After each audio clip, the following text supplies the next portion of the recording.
হে everyone, সবাই কেমন আছো? আজকে একটা নিয়ে চলে এসেছি চাপা ফুল আঁকা নিয়ে। এটা আমার একটা ড্রয়িং ক্লাসের ছোট্ট একটা ভিডিও, তোমরা দেখতে থাকো। প্রথমে আমি হোয়াইট দিয়ে পুরো পাপড়িগুলো ড্র করে নিয়ে ফিল আপ করে নিচ্ছি। আস্তে আস্তে সব ফিল আপ করে নিতে হবে, তারপর সেটাকে ড্রাই করতে হবে, তাহলে কালারের যে ফিনিশিংটা সেটা সুন্দর আসবে। আমি আবার নতুন করে ক্লাস শুরু করেছি, ফেব্রিক ক্লাস, ফেব্রিক কলকা শুরু করেছি। তোমরা যদি এরকম ছোট ছোট ভিডিও দেখতে ইন্টারেস্টেড হও তাহলে প্লিজ আমার চ্যানেলটাকে একটু সাবস্ক্রাইব করে দিও, আর কমেন্টসে জানিও তোমরা কেমন ধরনের ভিডিও বা কেমন ধরনের আঁকা তোমরা দেখতে চাইছো। আমি চেষ্টা করব সেই রকম একটা ভিডিও নিয়ে আসার। একটু আস্তে আস্তেই করছি যাতে তোমাদের জিনিসটা শিখতেও তোমরা পারো এবং তোমরা বুঝতে পারো যে জিনিসটা আস্তে আস্তে কীভাবে করছি।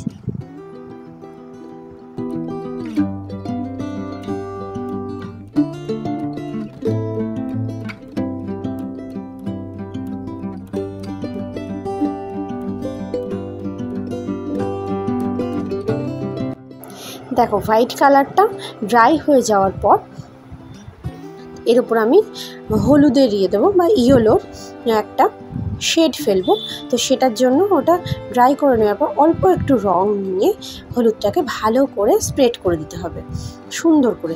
তোমরা কাঠগোলাপ দেখেছো, কাঠগোলাপে কেমন থাকে, সেই জন্য তারপর আবার একটু সাদা রং নিয়ে তার মধ্যে দিয়ে শেডের কাজ করতে হবে। তোমরা আস্তে আস্তে দেখতে থাকো এইভাবে। যদি কোনো কিছু তোমাদের বুঝতে অসুবিধা হয় কমেন্টসে জানিও যে কেমন, কোথায় তোমাদের অসুবিধা হলো, তাহলে আমি সেটা বলে দেবো। আমি নেক্সট ভিডিওতে সেটা ক্লিয়ার করে দেবো।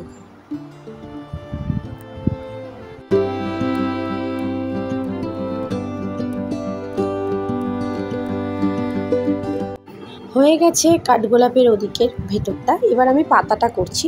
পাতাটা প্রথমে আমি ডিপ কালার নিলাম, আমার কাছে হালকাটা না ছিল না, তো সেটার থেকে একটু ডিপ করলাম। আর কাঠগোলাপের পাতা তোমরা জানো একটু ডিপই হয়, একটু কালারটা ঘন হয়। সবুজ কালারটা নিয়ে, ডিপ সবুজ যে কালারটা আছে সেই কালারটা নিয়ে প্রথমে ফিল আপটা করে নিতে হবে, তারপর ইয়েলো দিয়ে শেড দিতে হবে। তো আমি এটা আস্তে আস্তে ফিল আপ করে নিচ্ছি পাতাটাকে।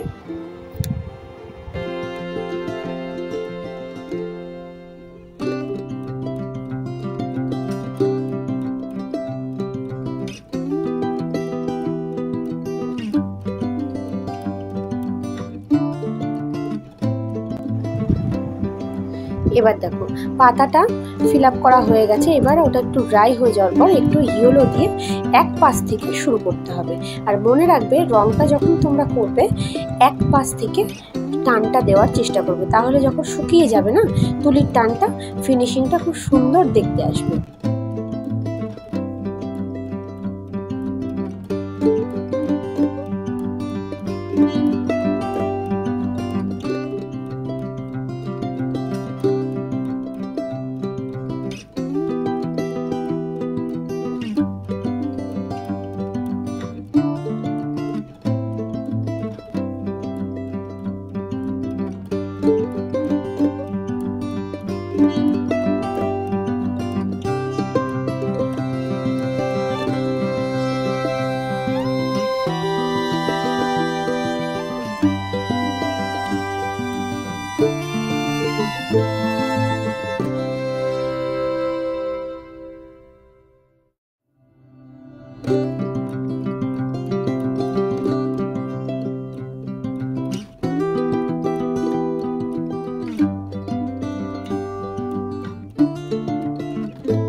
অলমোস্ট আমার সমস্ত কিছু কমপ্লিট। এবার বাকি রয়েছে যে পাতায় ফাইনাল টাচটা দেওয়ার। তো টাচটা আমি দেবো কী করে, আমি আবার সবুজ রঙটা নেব, নিয়ে সেটাকে ভালো করে একটু একটু জলের সাথে মিশিয়ে নিয়ে হালকা করে একটা টান দেব।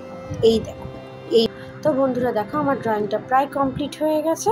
এবার আমার টাচ দেওয়া হয়ে গেছে। যদি তোমাদের ভিডিওটি ভালো লেগে থাকে তো একটু প্লিজ লাইক করো, শেয়ার করো আর কমেন্টস করে জানিও কেমন লাগছে আর তোমরা আগামীতে কি কি ভিডিও দেখতে চাইছো।